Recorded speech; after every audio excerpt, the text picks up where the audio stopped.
The problem with the Lion King musical is that the first song is so amazing that nothing else in the show can live up to it. Like, do you know that Scar's real name is Swahili for garbage?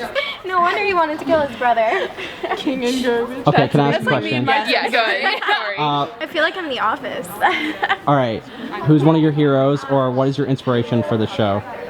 I was actually gonna say, this sounds conceited, but actually myself. Like, not that I'm my own hero, but in some ways, yes.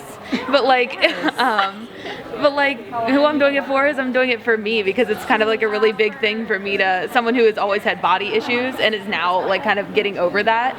I had always thought of my vagina as an anatomical vacuum, randomly sucking up particles and objects from the surrounding environment.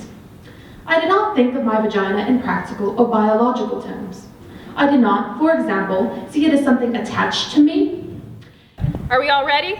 Sure. Theo? I bet you're worried. We were worried. We were worried about vaginas. We were worried what we think about vaginas, and even more worried that we don't think about them.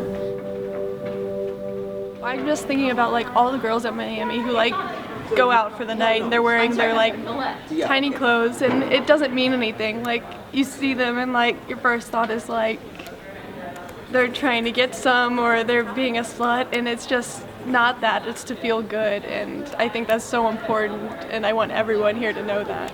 My short skirt is initiation, appreciation, excitation.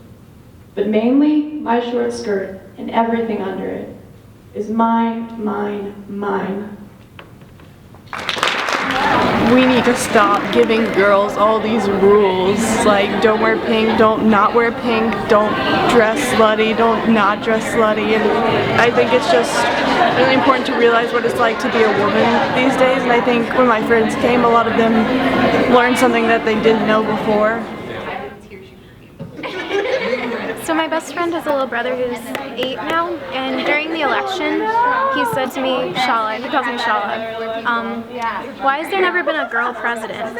And I didn't know how to answer that question. I guess I'm just doing this for the next generation that obviously isn't going to come to the show, but is going to live with the legacy that universities of our generation did this show every year.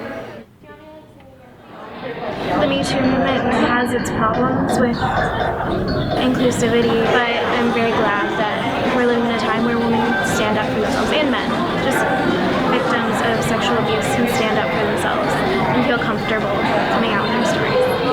Because not only is it not afraid to say anything at all, it's also super inclusive of like all kinds of women, especially like queer women.